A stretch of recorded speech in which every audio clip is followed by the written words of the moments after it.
Bonjour à tous, ici le pasteur Antonio Junior et dans cette vidéo, je veux parler avec vous du sexe d'une manière très ouverte, très transparente.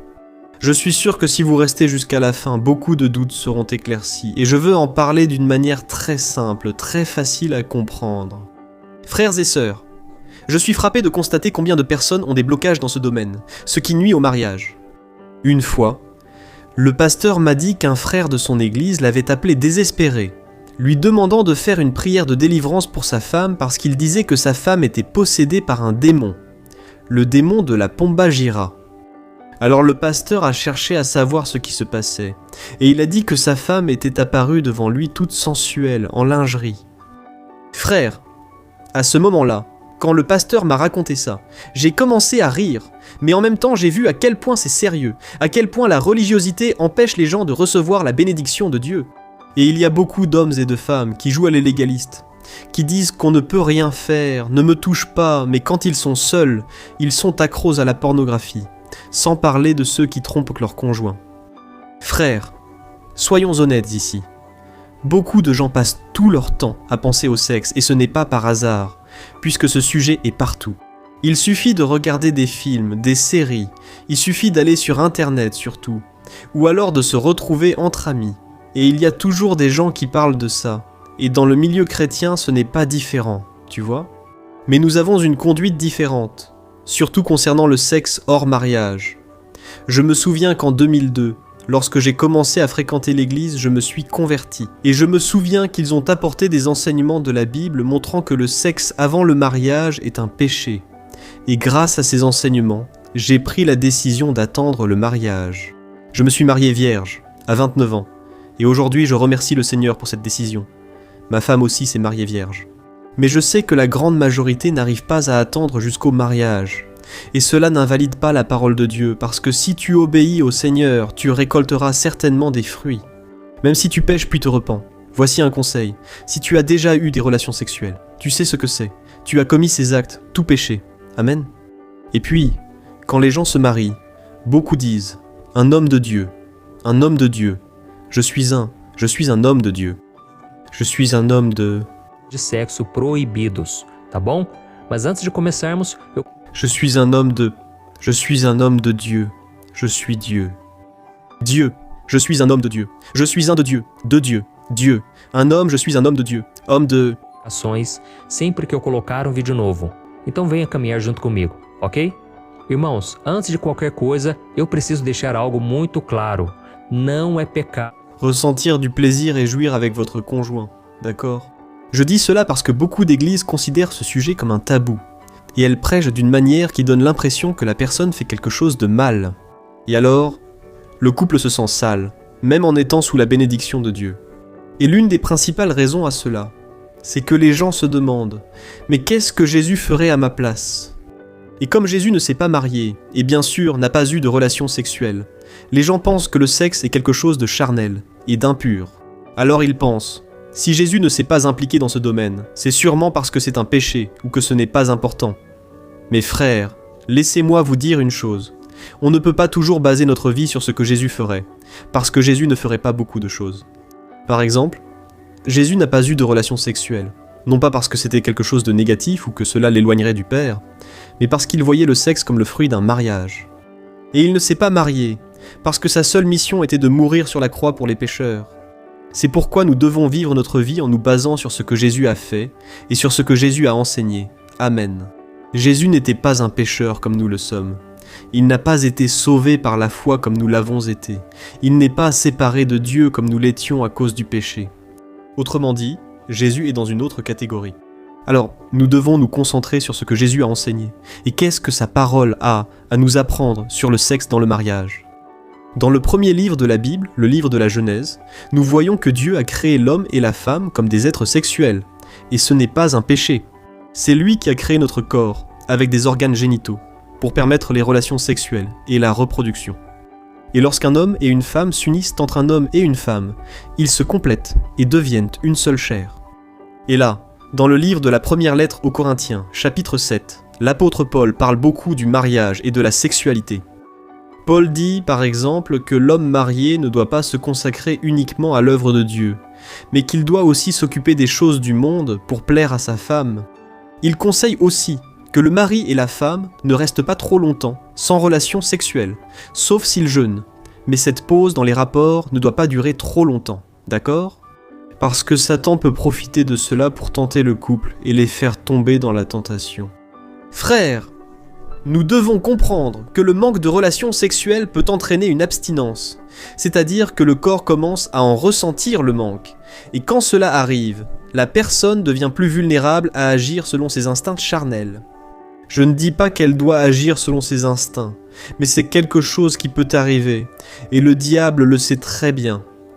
Et cela explique pourquoi beaucoup de personnes prennent de mauvaises décisions en agissant par impulsion, puis elles le regrettent profondément par la suite. Et c'est pourquoi, avant de parler des 4 types de relations sexuelles interdites dans le mariage, je voudrais réfléchir avec vous à propos de l'adultère. Je crois que nous avons tous déjà entendu cette phrase « Celui qui aime ne trompe pas, n'est-ce pas ?» Cette expression est très romantique, mais quand on fait face à la routine, aux problèmes d'une relation, on se rend compte que dans la vie réelle, tout est bien différent. Je dis cela, mes frères, parce que malheureusement, le nombre de cas d'adultère a augmenté de façon absurde, et cela cause beaucoup de souffrance et de destruction au sein des familles. Je veux donc réfléchir avec vous au péché de la trahison. Tout d'abord, nous devons comprendre que l'être humain, aussi bien intentionné soit-il, est pécheur et plein de défauts. Et c'est pour cela que Jésus nous a donné un avertissement dans Matthieu chapitre 26. Regardez ce qu'il a dit. « Veillez et priez, afin de ne pas tomber dans la tentation. L'esprit est... » Mas a carne é fraca. Irmãos, todos bien disposé, mais la chair. Seduzidos pelas propostas deste mundo, e nós precisamos vigiar o tempo todo para não cedermos às tentações. E é por isso que nem mesmo o amor entre um homem e uma mulher, por si só, é capaz de impedir que uma traição ocorra. Existe uma grande ilusão que engana muitos maridos e esposas. Eles pensam que quem ama o seu cônjuge jamais sentirá atração por outra pessoa. Mas como eu disse agora mesmo, o ser humano é falho e a própria palavra de Deus afirma que a nossa est faible. C'est pourquoi, frères, nous devons veiller, car la vérité est que ce que les yeux convoitent, l'imagination va loin, et si la personne ne coupe pas court à ses pensées, elle peut un jour, oui, tomber dans la tentation. Voyez ce qui est écrit dans Jacques chapitre 1. Chacun cependant est tenté par sa propre convoitise, étant entraîné et séduit par elle. Alors la convoitise ayant conçu enfante le péché, et le péché une fois consommé engendre la mort. Regardez cela, frères. Tant que nous serons dans ce corps charnel, nous pouvons ressentir de l'attirance pour quelqu'un du sexe opposé. Nous pouvons être charmés par un sourire, un beau corps, une voix, un regard, une personnalité. Et, comme si notre faiblesse charnelle ne suffisait pas, nous sommes la cible d'un bombardement médiatique et culturel qui promeut l'infidélité, le sexe hors mariage, la femme comme objet sexuel, cette image de l'homme séducteur, dragueur, et ainsi de suite. Et puis, si vous ajoutez tout cela à un peu de pornographie, à l'inattention dans le mariage, alors nous commençons à mieux comprendre pourquoi tant de personnes trompent, même en aimant l'autre personne. Je vais te lire un autre verset de la première lettre de Pierre, chapitre 5. Écoute ce qu'il dit. « Soyez sobres et veillez, le diable, votre ennemi, rôde autour de vous comme un lion rugissant et... » Regardez ça, frère. Satan est toujours aux aguets, prêt à attraper ceux qui ne cherchent pas Dieu et qui ne veulent que les plaisirs que le monde offre. Je vous ai dit tout ça, qu'en pensez-vous ? Qu'en pensez-vous ? C'est une illusion pour que nous puissions affronter la réalité, affronter la vérité. Amen. C'est pourquoi, vous qui êtes mari, ou vous qui êtes épouse, sachez que vous êtes un être humain et que, par conséquent, vous avez une inclination à faire ce qui est mal. Votre chair désire. Et si vous ne fermez pas les portes au péché, vous pouvez effectivement tomber dans cette tentation et tromper votre conjoint. Mais cela veut-il dire que tout le monde est donc condamné à tromper ? Pas du tout, vous voyez mes frères ? C'est ici que nous devons tirer une leçon importante. Celui qui aime Dieu et son conjoint fuit l'apparence du mal et ne se fie pas à sa propre force. C'est pourquoi, mon frère, toi qui es en train d'être tenté, fais très attention et ne pense jamais que tu es assez fort. La Bible dit que celui qui est debout doit veiller à ne pas tomber. Et le conseil que je te donne, c'est de ne pas vouloir affronter la tentation, mais de la fuir, d'accord ? Et cherche aussi à parler davantage avec ton compagnon. Essaie de résoudre les problèmes au lieu de les fuir, et surtout, aie la crainte de Dieu. Je sais que beaucoup de gens pensent que craindre Dieu, c'est avoir peur de lui. Mais ce n'est pas du tout ça. Avoir la crainte dans ton cœur, c'est avoir de la révérence et du respect envers le Seigneur. C'est comprendre que Dieu n'approuve pas le péché, et qu'il discipline les enfants qui lui désobéissent. C'est pourquoi, si tu suis ces conseils que je t'ai donnés, l'infidélité ne fera jamais partie de ta vie, d'accord ? Il y a un verset dans Proverbe 28 qui dit ceci. « Heureux l'homme qui demeure constant dans la crainte du Seigneur, mais celui qui endurcit son cœur tombera dans le malheur. » Alors, si nous voulons avoir une vie bénie, une vie de paix, de protection, de tranquillité, il suffit d'avoir la crainte du Seigneur et d'obéir à sa parole. Et maintenant, je vais donc vous parler des 4 types de relations sexuelles interdites par la Bible, et le premier d'entre eux est l'échangisme. Je sais que cela peut sembler étrange, mais cette pratique est plus courante qu'on ne le pense, mes frères. Et cela fonctionne de la manière suivante. Les couples se réunissent dans un endroit et ils ont des relations sexuelles avec le conjoint de l'autre. Vous pouvez imaginer ça. Et ceux qui pratiquent ce genre de choses affirment que cet acte est bénéfique pour la relation. Parce que... liberté entre les conjoints. Cependant, ce n'est rien d'autre que de l'adultère et nous savons que c'est l'un des péchés qui cause le plus de destruction et qui déplaise le plus à Dieu. Dans Lévitique, chapitre 18, il est écrit ainsi : « Ne couche pas avec la femme de ton prochain, en te souillant avec elle. » Et en plus de cela, frères, ce péché cause des blessures profondes dans l'âme et finit par détruire. Fiança e o respeito no casamento. Alors, fuyez ce péché, d'accord ? Le deuxième acte sexuel interdit par la Bible, le sexe à 3. Le sexe à 3. C'est simplement lorsqu'un couple s'engage dans une relation sexuelle avec une troisième personne, avec le consentement des deux. Certaines personnes essaient de justifier leur désir d'avoir des relations sexuelles à 3, en disant que Jacob était marié à 2 sœurs, Léa et Rachel. Mais à aucun moment la Bible ne dit qu'il couchait avec les 2 femmes en même temps. Et nous voyons que la polygamie, le fait pour une personne d'épouser plusieurs femmes, était permise à l'époque de la nation d'Israël. Mais cela n'a jamais été la volonté parfaite de Dieu. Dieu n'a jamais approuvé la polygamie, et nous voyons dans le Nouveau Testament que l'homme doit être le mari d'une seule femme, et Jésus lui-même en a parlé. Regardez ce qu'il a dit dans Matthieu chapitre 19. « N'avez-vous pas lu qu'au commencement, le Créateur les a faits hommes et femmes, et a dit « C'est pourquoi l'homme quittera son père et sa mère, et s'attachera à sa femme, et les 2 deviendront une seule chair. Ainsi, ils ne sont plus 2, mais une seule chair. Ainsi, que l'homme ne sépare pas ce que Dieu a uni. » Vous voyez, frères, Jésus a parlé d'un homme et d'une femme dans le mariage. C'est la volonté de Dieu. C'est-à-dire qu'il n'y a pas de place pour une autre personne dans un mariage hétérosexuel, d'accord ? Le troisième type de relation sexuelle que Dieu interdit dans sa parole, c'est l'abus. Nous avons grandi avec l'idée que l'abus ne se produit que lorsqu'un criminel utilise sa force physique pour avoir des relations avec une autre personne sans son consentement. Mais ce n'est pas vrai. Il existe aussi l'abus au sein du mariage, qui se produit lorsqu'un des conjoints oblige l'autre à avoir des rapports sexuels sans que cette personne ne soit d'accord.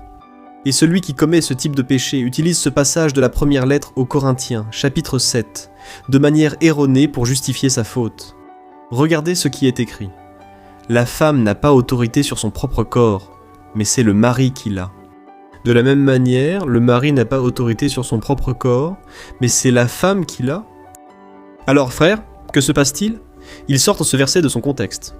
Et beaucoup d'hommes croient que le corps de leur femme leur appartient uniquement, et à cause de cela, ils pensent qu'ils peuvent exiger des rapports sexuels, et qu'ils ont tout à fait le droit de les forcer à faire quelque chose qu'elles ne veulent pas. Mais ce que la Bible dit, c'est que nous devons satisfaire notre conjoint, et ne pas chercher uniquement notre propre plaisir. D'accord ? Et le quatrième type de sexe que Dieu interdit, c'est la pornographie. Bien que cela ne soit pas un acte sexuel en soi, ces autres types de sexe interdits sont généralement stimulés par la pornographie. Et beaucoup de couples chrétiens disent qu'ils regardent des films pornographiques avant et pendant les rapports sexuels pour pimenter leurs relations. Mais même si les deux aiment cela, la pornographie peut être quelque chose de très dangereux, car la personne regarde un film ou tout autre type de matériel pornographique. La personne peut être en train d'ouvrir des portes pour que l'ennemi détruise la relation. Et la Bible dit que nous devons garder la pureté dans le mariage. Regarde ce que la Bible dit. Le mariage doit être honoré de tous. Le lit conjugal gardé pur, car Dieu jugera les immoraux et les adultères.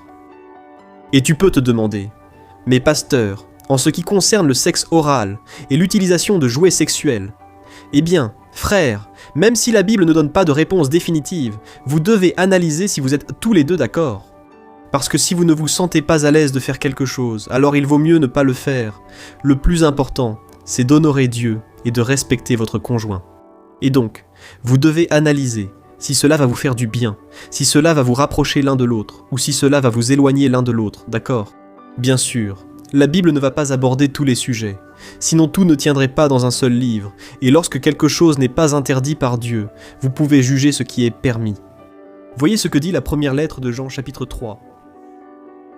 Bien-aimés, si notre cœur ne nous condamne pas, nous avons de l'assurance devant Dieu, et nous recevons de lui tout ce que nous demandons, parce que nous obéissons à ses commandements, et faisons ce qui lui plaît. D'accord, mais concernant le sexe anal par exemple. Alors, frères, c'est quelque chose pour lequel notre corps n'a pas été fait, et même les médecins mettent en garde contre les nombreuses complications que cela peut entraîner, d'accord ? Donc, comme vous l'avez entendu et vu dans ce message, le sexe dans le mariage n'est pas du tout un péché, ce n'est pas sale, il n'est pas mauvais de ressentir beaucoup de plaisir, et le sexe n'est pas seulement pour la reproduction, d'accord ? Il a été créé par Dieu pour nous donner du plaisir, à condition de ne pas être dans la promiscuité ni dans des choses qui déplaisent vraiment à Dieu. Choisissez de vivre une relation avec respect, avec amour, que vous soyez tous les deux d'accord sur tout et, avec certitude, vous serez très heureux, vous serez de plus en plus proches, intimes l'un de l'autre, et cela sera une bénédiction pour vous tous. Amen. Si vous avez aimé ce message, je veux maintenant vous demander de le partager sur WhatsApp, de l'envoyer à vos amis, à vos frères dans la foi. Partageons la parole de Dieu, car elle apporte la lumière, elle apporte la paix à notre cœur. Gloire à Dieu. Je te retrouve donc dans la prochaine vidéo, que Dieu te bénisse.